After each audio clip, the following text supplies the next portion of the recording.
Chat. All right, let's see what they talking about. Okay, so I'm not gonna lie, I've been waiting on this one, and I feel like it's gonna feed generations. Let's see what he talking about. Hi, Rivals. I'm Zuyong. We've heard your passionate feedback and ongoing discussions about matchmaking and ranking in Marvel Rivals. Give me something, bruh. Your voices matter, and we want to give you a transparent look into how these systems work and what we are doing to improve them. Quick heads up, any numbers used are for illustrative purpose only, and the calculation process is also simplified for easier understanding and does not represent the full detailed formulas. Okay. I need him to tell me something that don't trigger me. You know what I'm saying? I need him to tell me something that don't trigger me, because I'm feeling. Let's just start. After every competitive match, your score is calculated based on two key components. Okay. Base points and performance points. Okay, base and Each performance. weighted according to your current rank. The formula looks like this. Okay. Okay, because a base point, performance. Okay, I get that. I get that.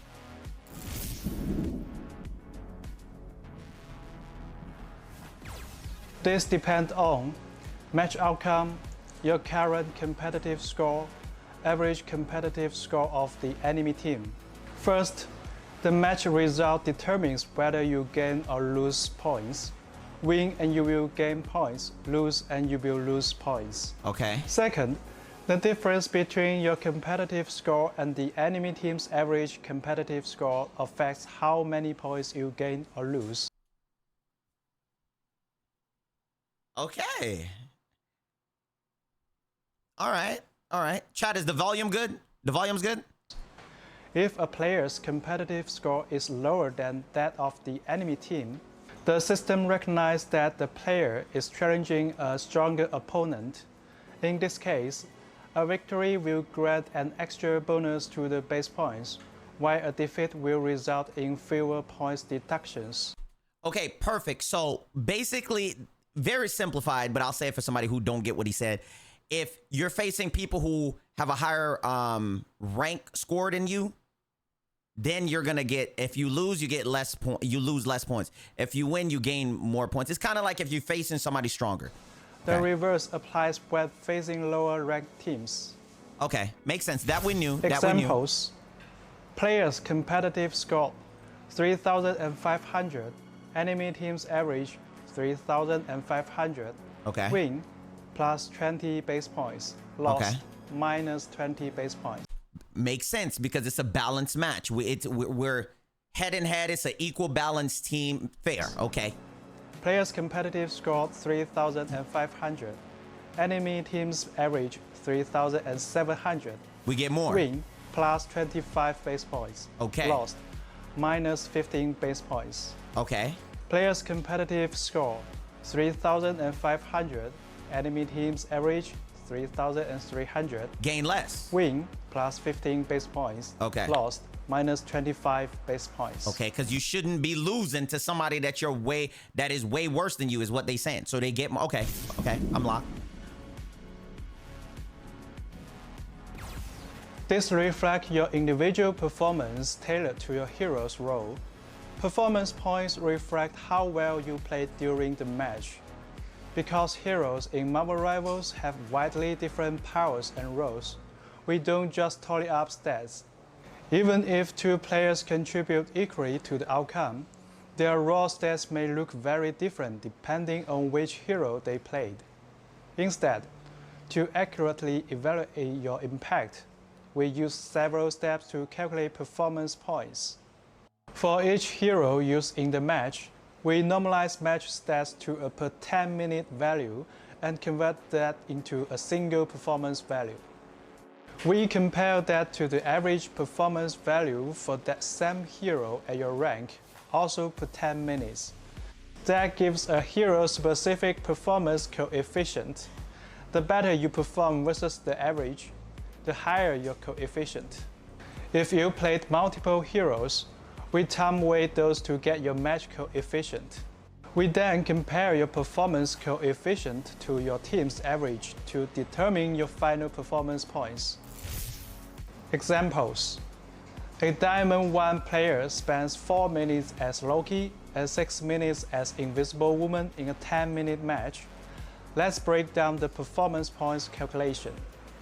First, the system converts their in-game stats to 10-minute averages and then convert them into performance value. Assuming Loki has a performance value of 1,200 and Invisible Woman has 1,000. Next, the system finds the average performance value for Diamond 1 players with those heroes, which we will assume Loki and Invisible Woman both are 1,000. We then calculate the performance coefficients. Loki's coefficient is 1.2, while Invisible Woman's is 1. This is then weighted by playtime. The overall coefficient works out to be 1.08. So basically what they're saying is the stats in game on how you look at your character is how it's going to calculate based on how much you get for your performance. This player's coefficient is compared to the other 5 teammates.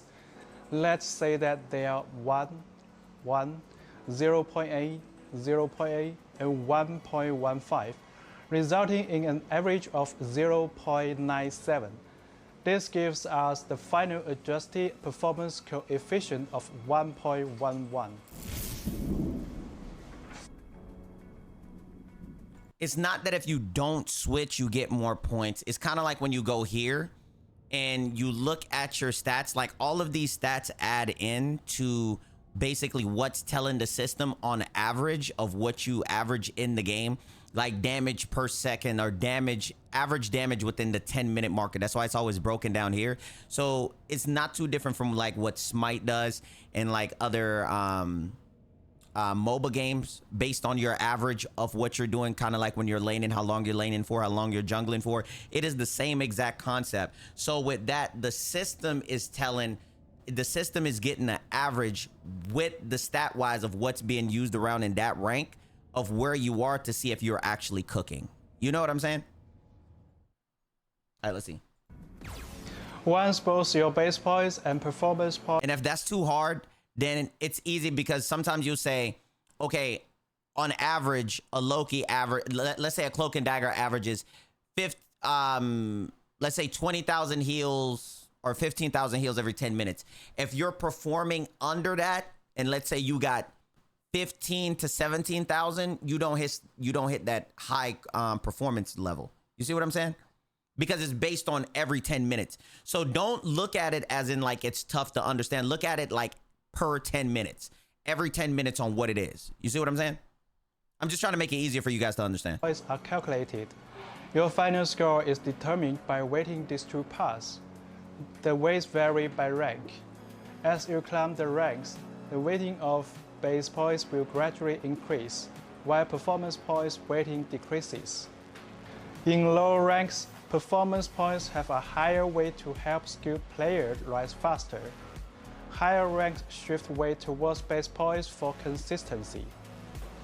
Example: a player wins a rank match, earning 20 base points and 30 performance points. If the player is in silver, with a base point weight of 0.4 and a performance point weight of 0.6, the final score gained is 26. If the player is in celestial, with a base point weight of 0.7 and a performance point weight of 0.3, the final score gained is 23. To break that down to make it easier, right?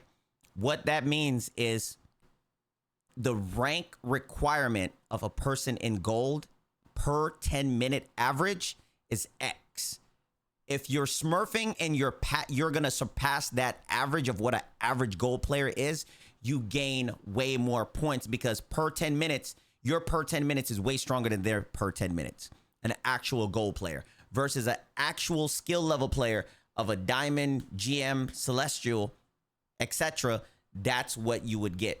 So sometimes some people, that's how you can tell if some people are better than the role that better than the rank that they're in, or some people's deserving of the role, in the rank that they're in. That makes sense?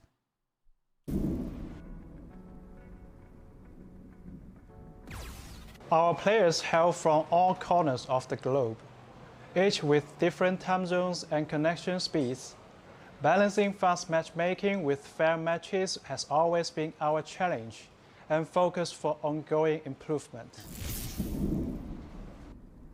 As of right now, they haven't said anything to really help matchmaking. It's just an explanation so you understand where they are. So that's what I'm waiting on. In Marvel Rivals, players are matched based on server node selection, team composition, competitive score. Once matchmaking starts, the system looks for opponents on your chosen server or servers. As wait time increases, the system gradually expands the search to higher and lower ranks. Okay. Helping you get into a match promptly, the expansion is kept to prevent unbalanced games. That's cap. Okay, continue. Once we have 12 players within the acceptable rank range, the match is set. Teams are then arranged to minimize differences in average competitive scores.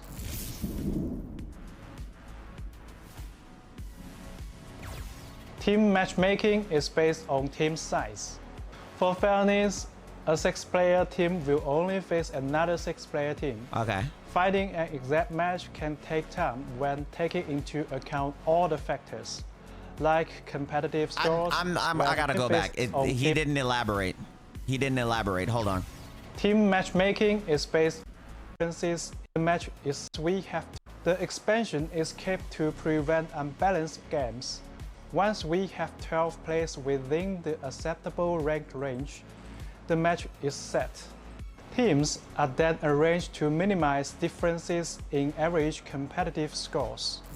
Then acceptable event helping you get into gradually expands the search to higher and lower ranks. The system gradually expands the search to higher and lower ranks. That right there is a problem within itself, okay? So let's say you guys see how sometimes like a match will be like a minute 30, 2 minutes, borderline 2:30.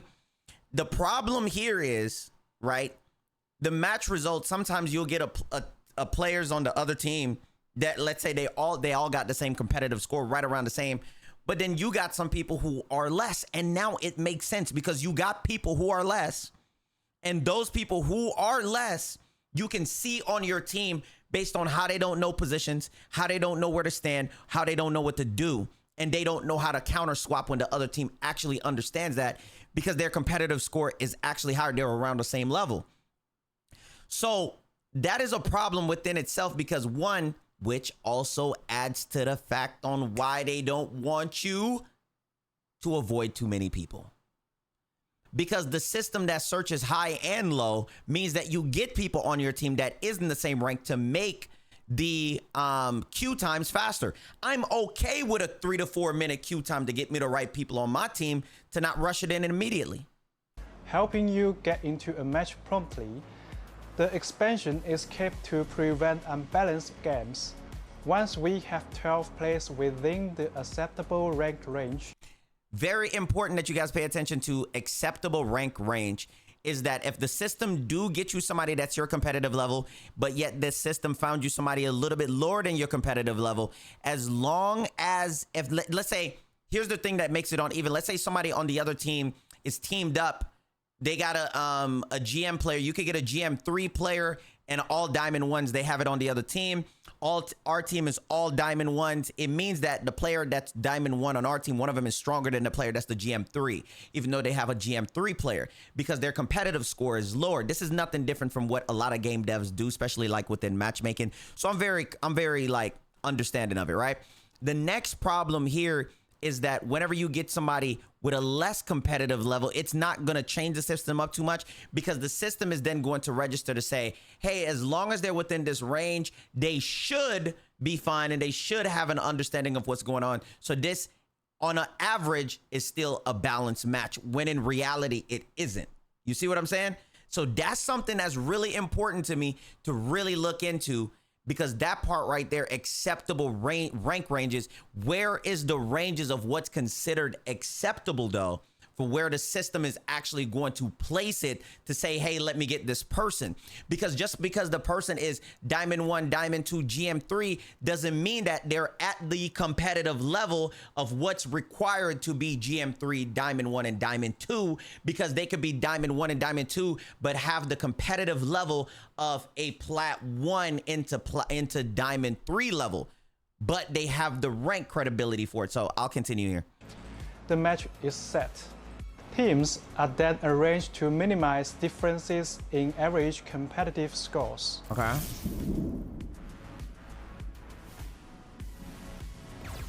Team matchmaking is based on team size. For fairness, a 6-player team will only face another 6-player team. Finding an exact match can take time when taking into account all the factors, like competitive scores, server selection, etc. Since launch, 5-player teams have been disabled to protect solos. For other team size, the system opens up to more combinations as wait time increases. Take a 4-player team, for example. The first system tries to match with another 4-player team, but if none are promptly found, it will eventually expand to mixed teams like 4-1-1 versus 3-2-1. Longer waits means broader competitive scores ranges, and reaching the upper limit of the range can result in a difference in scores between the two teams. From the matchmaking results, this would appear to be an unbalanced battle. However, tightening the rules would mean much longer waits and a bad experience. Hold on. Run that back. Tightening.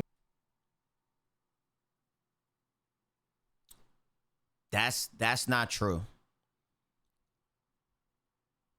Rushing us into matches to make the game real snappy and fast so you don't have to wait for the system to just find somebody around or lower your competitive score is crazy to me, because we're trying to make the game just seems quick and everybody get in, and that right there is one of the problems. Let me wait. Let me think about what I did in that last match. Let me review some tapes. Let me see whatever else is going on while I'm queued. Let me practice hitting my shots while I warm up instead of jumping into the next match. The problem with that right there is that that is not true. Tightening the rules would mean longer waits. Longer waits is true, and a bad experience. Longer wait doesn't equal a bad experience. A bad experience equal getting a teammate that is not the right competitive level / mental level for the rank that you are in. The rules would mean much longer waits and a bad experience. This is the core challenge, balancing matchmaking quality and speed. Okay. I have something really important to talk about, and what that means is that it's not enough players on the same competitive level, which is why the teams are unbalanced, which is why the system is designed to go down. Right, search around the same while going down. It's not enough players. Team queues make this speed versus quality trade-off more noticeable. At higher ranks, there are fewer players and they are spread across different servers, so this happens more often. So, after careful review, starting in Season 3.5, with temporarily restricted teams of 4 or 6 players from matchmaking at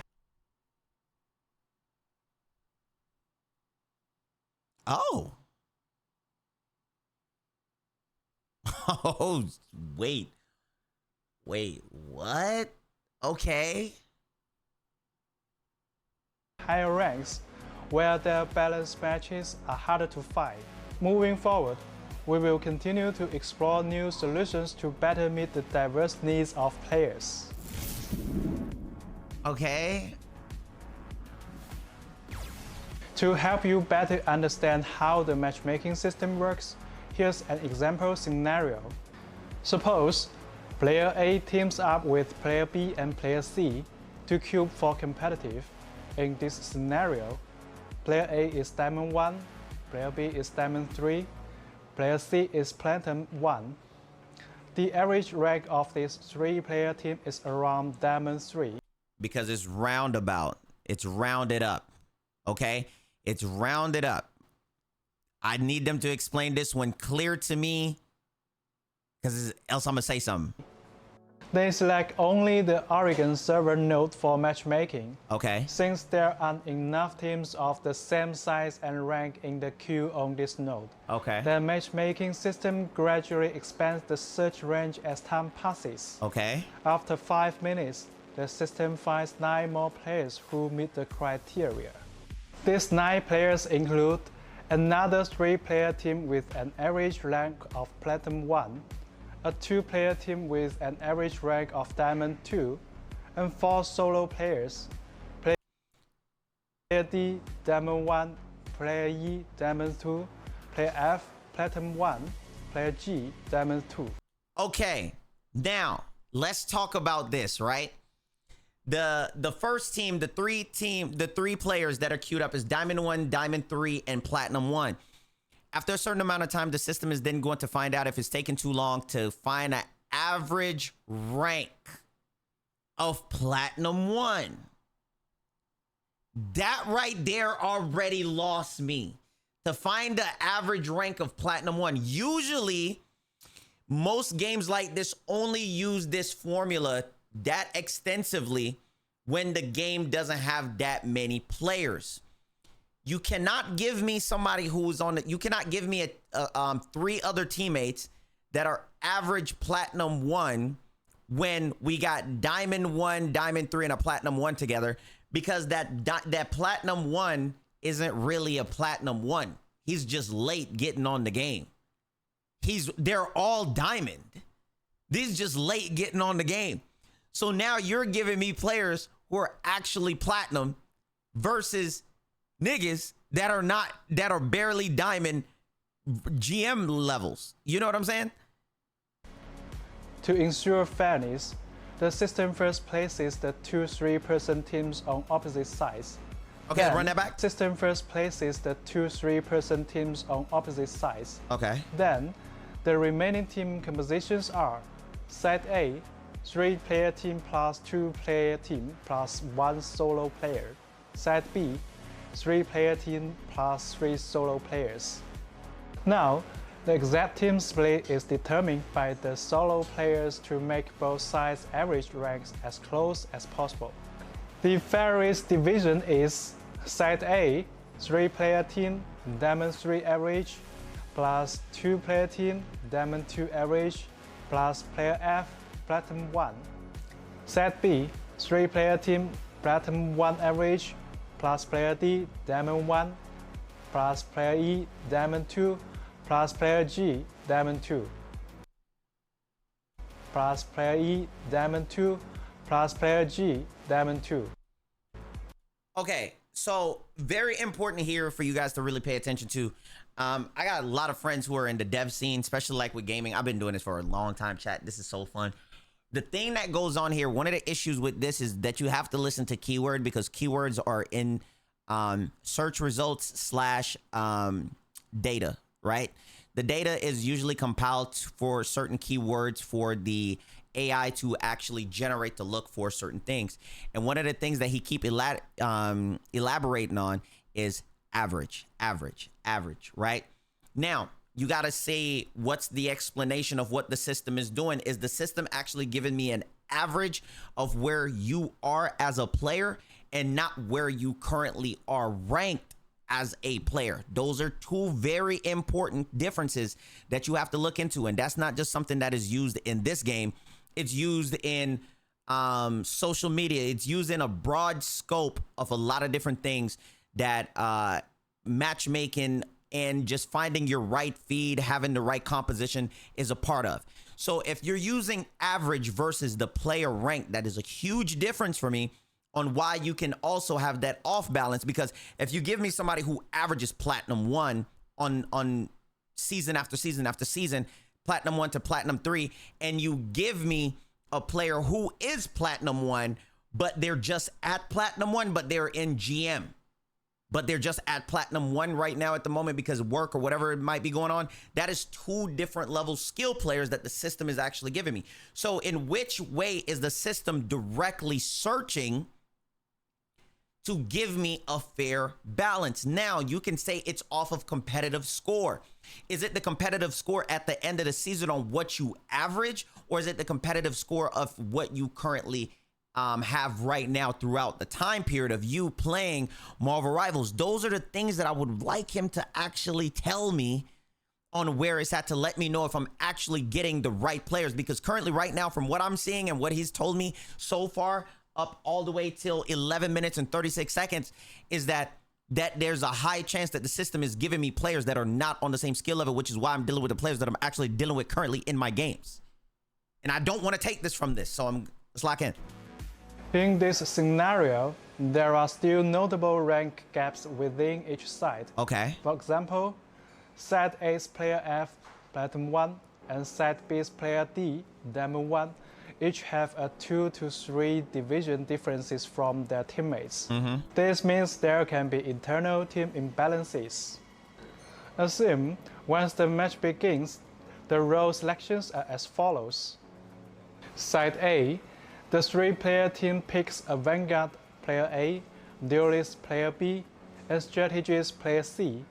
The 2-player team chooses a Vanguard and a Duelist player F.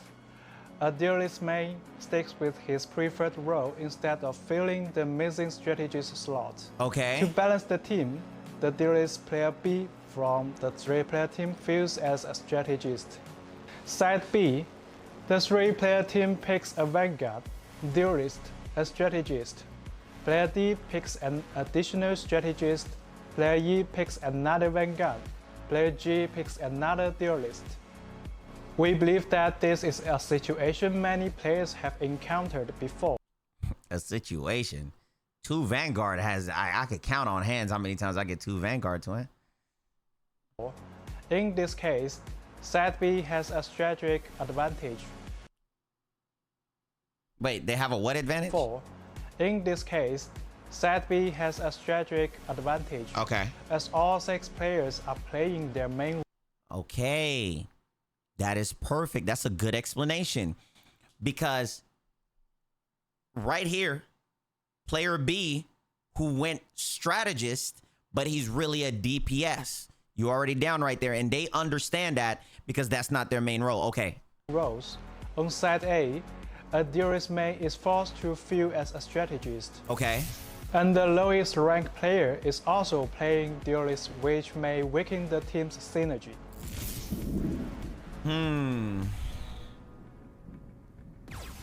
Recently, we have received a lot of feedback from the community, with many players believing that our matchmaking system employs EOMM, engagement optimized matchmaking. This would imply manipulating the matchmaking queue to keep players' win rates around 50%, ensuring they remain engaged in the game. We want to be clear. Marvel Rivals does not use EOMM.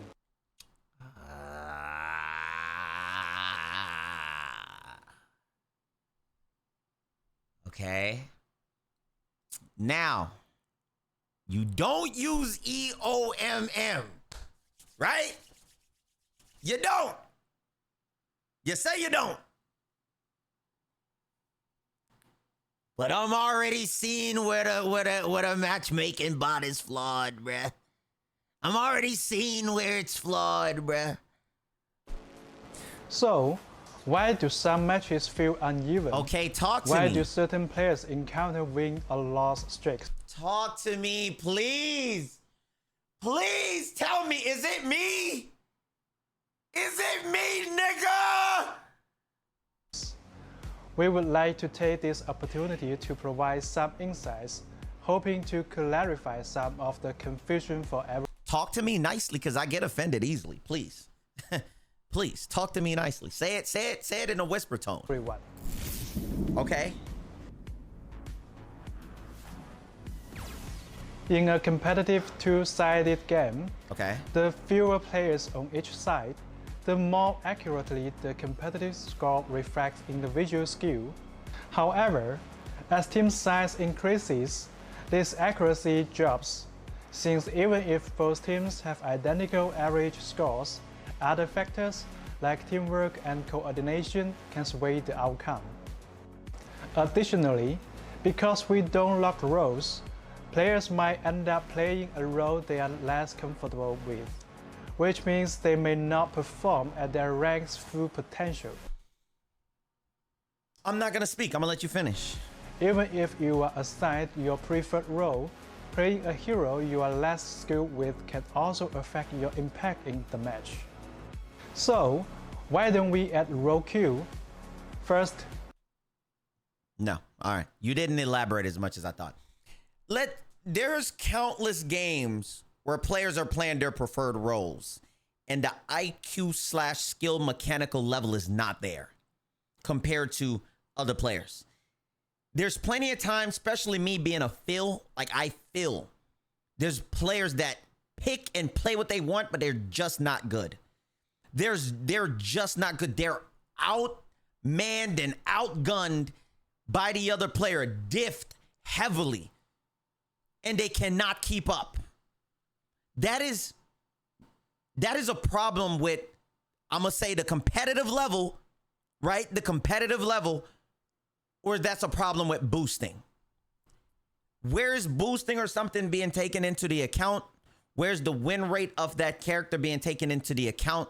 Where is a lot of these things that the system isn't really adding in for an explanation? Because that part right there was so important to kind of like add in on, but I ain't getting nothing off that.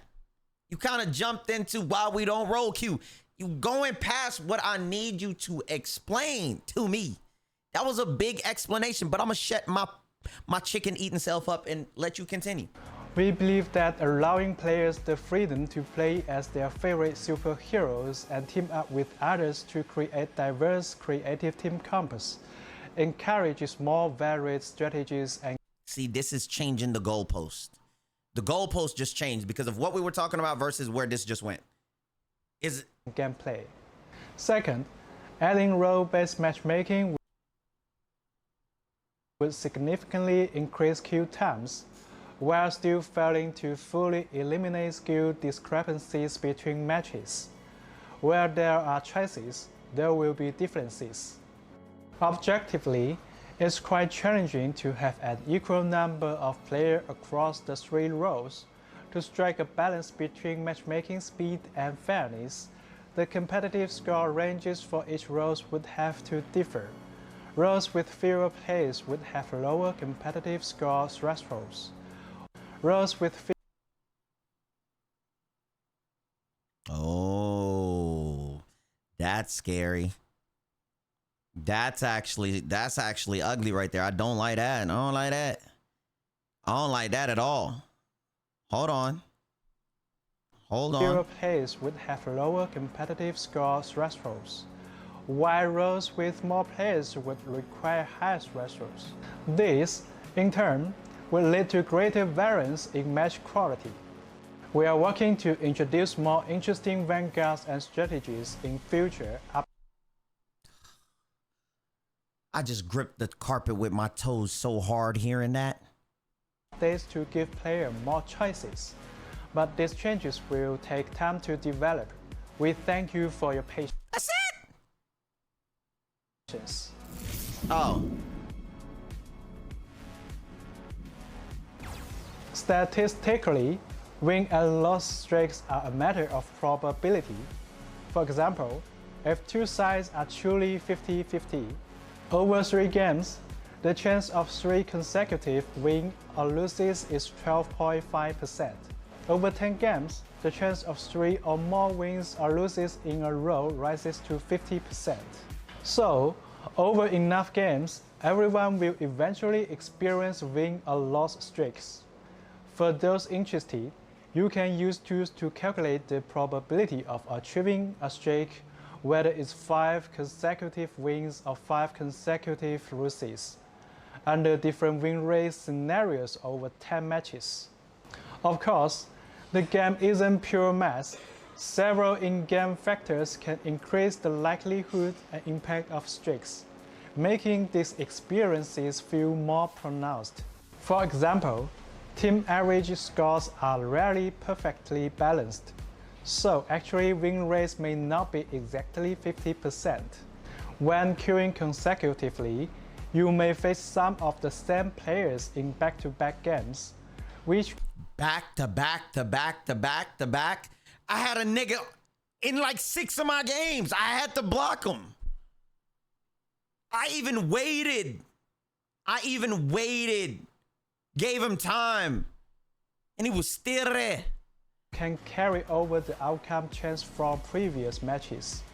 This is even more common in team matchmaking, where the pool of available combinations is smaller, especially during off-peak hours or in less populated regions.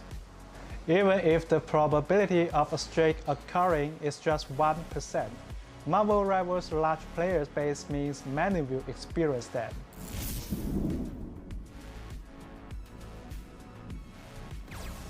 We are constantly analyzing feedback and refining our systems. Your trust and input help us shape a better experience. Thank you for being part of the Marvel Rivals community. We are excited to keep improving with you. That system trash. Look, bruh. The main part that I wanted the answer to, bro, didn't even tell me, bruh. The main part that I needed the answer to, after a week, you didn't tell me. He skipped. First off, shout out to you for a great game and whatever, everything that you guys have done. Don't want to take that away from you guys. I just want to say something, nigga. You did not tell me anything. It's like me pulling up and explaining, Rio, where's your homework? I swear for God I was doing it. Did you finish it? Let me tell you what happened. And I'll tell you a story about what I knew that happened to my homework. But there's nothing for me to tell you if I learned anything to explain to you what you gave me for the homework. Bruh. Let's say we say there's no EOMM, right? There's no EOMM. Let's say there's no EOMM. The problem of what you did to me right now is that you're telling me that the competitive level is the issue. The competitive level is what the problem is and what's driving me crazy. That's what you're telling me. The competitive level on how it scopes to find players, and it tells you that, which is why the issue is when you see that you rank up and it says you're the top 90%, top 91%, top 92%. When you see something like that, it's only a certain amount of players in that rank that is going to keep pulling from. So if it's tons of bad players in there or that's online, you start going bad. This system isn't nothing new. I can tell you one thing that I know about the system. It is the worst system that I've ever been a part of. And they have to change it, which is why they're able to say that they're going to improve it, because they know the system is bad. 100% the system is bad. Don't let people be out here trying to gaslight you and talk about some whoop-de. Bro, this system is horrible. When he told, and I know for a fact now that the system is horrible, because you told me that the competitive level searches at average and below. That's all I need to know. That's all I need to know. Increase my wait time. Please. Just increase the wait time. If the nigga I'm meant to play with is in a game and about to finish, I'll wait on him. I don't mind. I don't mind. It searches below because it's not enough players to pull from based on the server. So in the way that they explained it, don't let them confuse you that it's a lot going on. It is the same concept that's been around for goddamn generations, okay?